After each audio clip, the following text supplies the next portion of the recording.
Hello दोस्तों, welcome back to our channel. आज की वीडियो ईएमआरएस टीचिंग्स वैकेंसी से रिलेटेड है। जिन भी लोगों ने ईएमआरएस में जो है वैकेंसी के लिए एप्लीकेशन फॉर्म फिलअप किया था, उन लोगों के सामने अब एक क्वेश्चन आके खड़ा हो गया है कि यहाँ पे भी उनको एक प्रॉब्लम को फेस करना पड़ रहा है कि ईएमआरएस के द्वारा जो वैकेंसीज निकाली गई थी उस पर हाई कोर्ट ने रोक लगा दी है। कल ही इसकी लास्ट डेट थी एप्लीकेशंस की फिलअप करने की, और आज 19 को ये न्यूज़ आती है कि हाई कोर्ट के द्वारा इस पर रोक लगा दी गई है। तो बात तो सच है, बिल्कुल न्यूज़ में हम किसी भी तरह के र्यूमर्स की बात नहीं करते। ये 100% ट्रू बात है कि हाई कोर्ट के द्वारा इस पर रोक लगाया गया है। परंतु ये रोक कितने समय के लिए लगाया गया है ये अभी निश्चित नहीं कह सकते हम लोग। पर इसमें वैकेंसीज आगे अब क्या होगा, लोग ये परेशान हैं कि उन्होंने बीएड वाले कैंडिडेट बड़ा परेशान है, क्योंकि उनका ये समय बिल्कुल भी ठीक नहीं चल रहा। पीछे अभी केवीएस पीआरटी में उन्होंने मतलब काफ़ी मेहनत करी होगी बीएड वालों कैंडिडेट्स ने भी, एंड सीटेट में भी उन्होंने क्वालिफाइड किया। अब सीटेट में भी आप लोग देख रहे हैं वहाँ से भी इनवैलिड ही हो गया एज़ पर नोटिफिकेशन हम बात करें तो। और यहाँ पे बात करें केवीएस की, तो केवीएस पीआरटी रिजल्ट्स में भी अब जैसा कि ये ऑलरेडी लिखा ही हुआ था कि उनको वहाँ पे इंक्लूड नहीं किया जाएगा, तो बीएड कैंडिडेट्स अब हो सकता है, पॉसिबिलिटी यही है 99% की, अब उनके बिना ही रिजल्ट बनाया जाएगा, नहीं सिर्फ डीएलएड कैंडिडेट्स को इंक्लूड किया जाएगा रिजल्ट में। और इसी तरीके से हम बीपीएससी की बात करें, बीपीएससी टीचर वैकेंसीज़ में भी अब तलवार लटकी हुई है बीएड वालों पर, क्योंकि बीएड बीपीएससी जो भी सिस्टम है उसका, जिस भी तरीके से वो वैकेंसीज निकालता है, वो एज़ पर एनसीटी का जो रूल होता है, जो भी उसकी गाइडलाइन होती है उसके अकॉर्डिंग वो काम करता है। अब क्योंकि एनसीटी ने इस पर हाल ही में कोई ऐसे मतलब गाइडलाइन तो नहीं इशू नहीं करी है इस चीज़ पे, जो भी बीएड वर्सेस बीटीसी का मामला आया है वो अभी शांत है, लेकिन धीरे धीरे एक होता है ना कुछ अगर आप करना चाहते हो तो एकदम से करने से लोगों में आक्रोश हो जाता है, लोग उसको एक्सेप्ट नहीं कर पाते। तो एनसीटी और सीबीएसई जो है इस चीज़ को एक्सेप्ट कर चुके हैं, लेकिन वो लोगों तक इस चीज़ को धीरे धीरे पहुंचा रहे हैं। लोगों का माइंडसेट हो ही जाएगा और उसके बाद मेरे को लग रहा है फिर ये अच्छे से रिवील कर देंगे गाइडलाइन इशू करके, क्योंकि सीबीएसई ने भी अपने जो आप देखेंगे इनके इन्होंने सीटेट पेपर 1 के बीएड के जो एग्ज़ाम्स लिए थे वो अब जो डिजी लॉकर से हटाना शुरू कर दिया। उसी तरीके से हम एनसीटी की बात करें, एनसीटी भी हम रोज़ देखते हैं मीटिंग्स होती है, मीटिंग्स में इसके मिनट्स जो भी रहते हैं उसको डिस्क्लोज़ नहीं किया जाता, लेकिन अब एक उसका जो इफ़ेक्ट हमें वेबसाइट पे देखने को मिल रहा है। आप लोगों ने भी ये न्यूज़ देखी होगी कि एनसीटी की वेबसाइट पे जो सुप्रीम कोर्ट का जजमेंट था बीएड वर्सेस बीटीसी वो अपलोड कर दिया गया है। भाई अपलोड करने का सीधा साधा मतलब यही है कि उन्होंने रेफ़र कर दिया है, मतलब उस सुप्रीम कोर्ट के बेसिस पे जो भी वर्डिक्ट आया, उनका जजमेंट आया, उस जजमेंट को ही अपलोड कर दिया है। अब आप लोग समझदार है, अगर अभी भी आप लोग नहीं समझना चाह रहे तो वो खुल के भी बोलेगी, एक लिखित में आपके पास गाइडलाइंस भी आएगी इससे रिलेटेड, पर वो चाह रहे कि आप लोग खुद से समझ जाओ, ठीक है।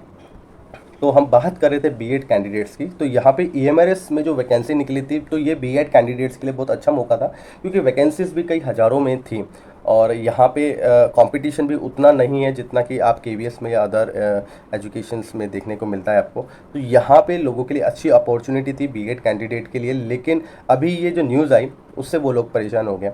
तो अब मैं आप लोगों को ये बताना चाहूँगा कि इसमें परेशान होने की ज़रूरत आपको नहीं है, क्योंकि इसमें ये जो भी ईएमआरएस वैकेंसीज जो निकाल रहा है, जिस भी तरीके से इसने नोटिफिकेशन जारी किया था as per rule, as per मतलब इंस्ट्रक्शन बाय सीबीएसई, है ना, सीबीएसई ने ही उसको ये सजेस्ट किया था ये रास्ता, और उसी को फॉलो करके ही उसने ये सारी चीज़ें यहाँ पे की है। और वैसे भी आप लोग ये जानते होंगे कि EMRS Eklavya model residential school जो है ये डायरेक्टली किसके अंडर आता है, ये आता है मिनिस्ट्री ऑफ ट्राइबल्स के अंदर, और मिनिस्ट्री ऑफ ट्राइबल जो केंद्र सरकार के अंतर्गत ही काम करती है। तो यहाँ पे क्योंकि सीबीएसई भी केंद्र सरकार के अंतर्गत काम करता है, तो एक तरीके से आप इसको सेंट्रल गवर्नमेंट की वैकेंसीज बोल सकते हैं। और जब सेंट्रल गवर्नमेंट की वैकेंसीज को कहीं से भी लॉजिक ऐसा नहीं कहता है कि उसको स्टेट गवर्नमेंट या स्टेट वाइज वैकेंसीज निकाली जाएगी, क्योंकि भाई स्टेट वाइज वैकेंसीज निकालना, जैसे आप केंद्र विद्यालय की बात करें, केंद्र विद्यालय दिल्ली में भी है, उत्तराखंड में भी है, बिहार में भी है, यूपी में भी है, जम्मू में भी है। अब वहाँ पे क्या केंद्र विद्यालय यूपी के लिए यूपी गवर्नमेंट वैकेंसीज निकालेगी, या फिर दिल्ली के जो केंद्र विद्यालय है वो उसके लिए डीएसएस भी वैकेंसी निकालेगा? बिल्कुल भी नहीं। उसके लिए एग्ज़ाम जो है केंद्रीय विद्यालय खुद से ही ये कंडक्ट करता है, वो उसका डिसीजन है। तो इसी तरीके से आप लोगों ने देखा इसमें न्यूज़ में लिखा हुआ है कि एक ग्रुप है जो उत्तराखंड में मतलब ईएमआरएस में ही पढ़ाता है, वो एडॉक बेसिस पे कॉन्ट्रेक्चुअल बेसिस पे पढ़ाते होंगे, और जो कि राज्य समिति जो बनाई जाती है। मैं एक और सिस्टम आपको बताना चाहूँगा, ईएमआरएस में अभी तक जो सिलेक्शन होता था टीचर्स का वो किस तरीके से होता था, वो परमानेंट बेसिस पे ना होकर एडॉक बेसिस पे या कॉन्ट्रेक्चुअल बेसिस पे जो है एक राज्य समिति बनाई जाती है। हर एक स्टेट में एक राज्य समिति बनाई जाती है जो ईएमआरएस स्कूल्स है वो उनको कंडक्ट करती है, वहाँ पे वहाँ का उनका सिस्टम को पूरा मैनेज करती है। अब वो जो राज्य समिति होती है उसी के हाथ मतलब ये सिस्टम होता है कि किस तरीके से रिक्रूटमेंट कराना है, चाहे वो टीचिंग की बात करें या नॉन टीचिंग की बात करें। तो टीचिंग्स में वो वही कॉन्ट्रेक्चुअल बेसिस पे इंटरव्यू के बेसिस पे वैकेंसीज वहाँ पे रिक्रूट पूरी करते थे। अब वो लोग चाहते हैं कि वही उन्हीं में से एक ग्रुप जो है ये चाहता है, उत्तराखंड में जो है ये मौजूद देहरादून की बात है, वहाँ के कुछ टीजीटीज ग्रेजुएट और पोस्ट ग्रेजुएट टीचर्स ने ये कोर्ट केस किया है। उनके तहत वो चाहते हैं कि जो केंद्र सरकार का दिशा निर्देश है, पहले का ये दिशा निर्देश रहा होगा कि एक राज्य समिति है और राज्य समिति का ही ये सारा काम है रिक्रूटमेंट का, क्योंकि अब राज्य समिति के द्वारा ये वैकेंसीज नहीं निकाली गई, ये ईएमआरएस जो न्यू दिल्ली हेडक्वार्टर है उसके द्वारा वैकेंसी निकाली गई है। पूरे भारतवर्ष के सभी विद्यालयों के लिए वैकेंसी निकाली गई है जो भी ईएमआरएस के अंतर्गत आती हैं। तो वो ये चाहते हैं जो राज्य समिति है उसी के द्वारा ये वैकेंसीज का जो रिक्रूटमेंट सिस्टम है पूरा किया जाए, ना कि केंद्र जो कि इसका हेडक्वार्टर है उसके द्वारा किया जाए। तो ये तो देखिए कोई लॉजिकल मेरे को लगा भी नहीं यहाँ पे। और एज़ पर रूल भी अगर हम बात करेंगे तो भाई सेंट्रल गवर्नमेंट वैकेंसीज है तो सेंट्रल गवर्नमेंट रूल के हिसाब से ही इसको रिक्रूट करेगी।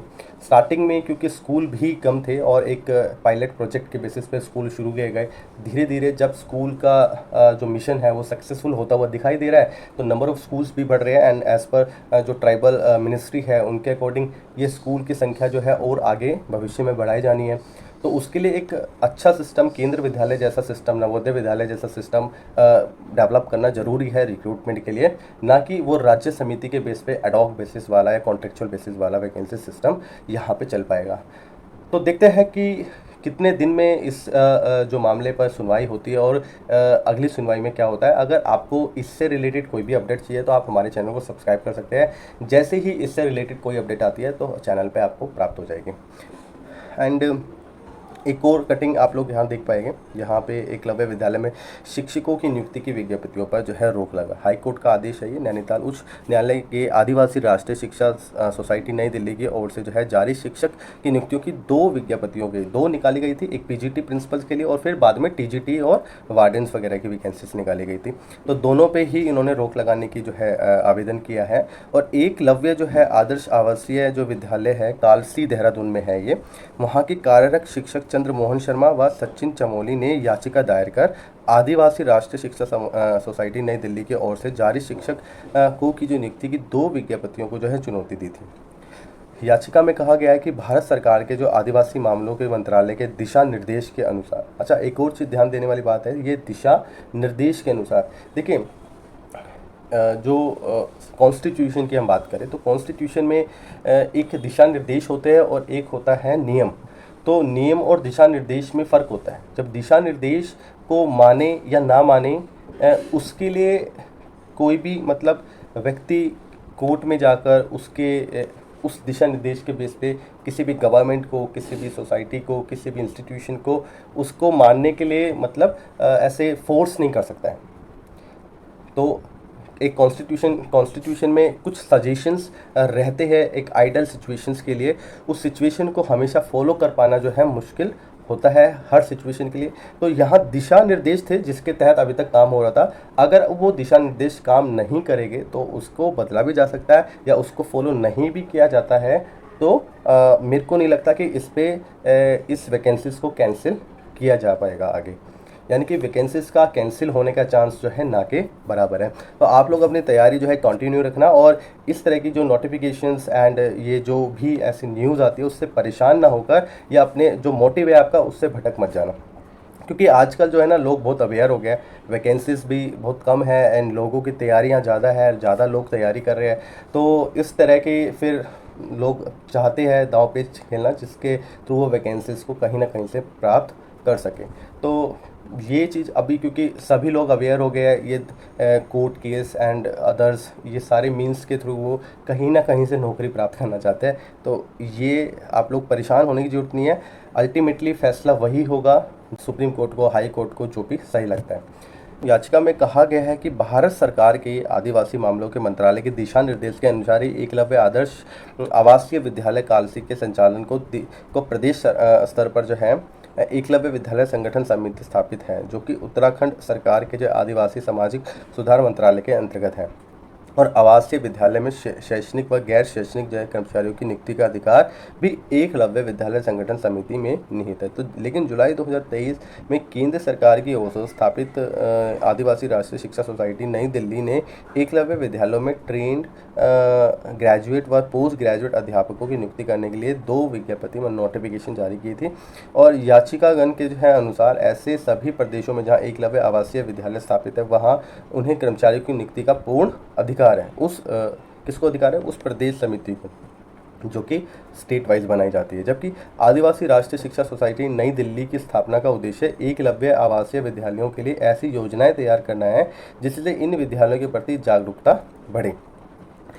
लेकिन सोसाइटी ने केंद्र सरकार के दिशा निर्देश की अवहेलना करते हुए विज्ञप्ति यानी कि एडवर्टीजमेंट जारी की है और जिन्हें निरस्त किया जाना न्याय संगत होगा। न्यायाधीश न्यायमूर्ति पंकज पुरोहित की एकल पीठ ने आदिवासी राष्ट्रीय शिक्षा सोसाइटी की दोनों विज्ञप्तियों के क्रियान्वयन पर अग्रिम आदेश तक रोक लगा दी है। तो ये था मामला। अच्छा देखिए, रोक भी ऐसी डेट को लगाई है जब लास्ट डेट तक सबने अप्लाई कर लिया, जिनको भी अप्लाई करना था। इससे पहले ये न्यूज़ आती तो हो सकता है कि 4-5 लोग, मतलब 10 में से 4-5 लोग अप्लाई करने के बारे में सोचते ही नहीं, पहले ही घबरा जाते। तो ये तो अच्छी बात है कि कम से कम 18 तारीख के बाद, क्योंकि कितना ही समझा लो, बहुत सारे लोग ऐसे हैं जो अभी भी मानेंगे भाई अब तो कैंसिल हो गई वैकेंसी, कोर्ट केस हो गया इस पर। पर ऐसा कुछ नहीं होने वाला दोस्तों, आप लोग तैयारी करते रहिए। ये था EMRS से रिलेटेड आज का जो अपडेट था, और इससे रिलेटेड किसी भी प्रकार की नोटिफिकेशन, कोई अपडेट के लिए आप हमारे चैनल को सब्सक्राइब कर सकते हैं। साथ ही में वीडियो पसंद आया तो दोस्तों लाइक करना और दोस्तों के साथ शेयर जरूर करना। धन्यवाद दोस्तों, bye bye and take care.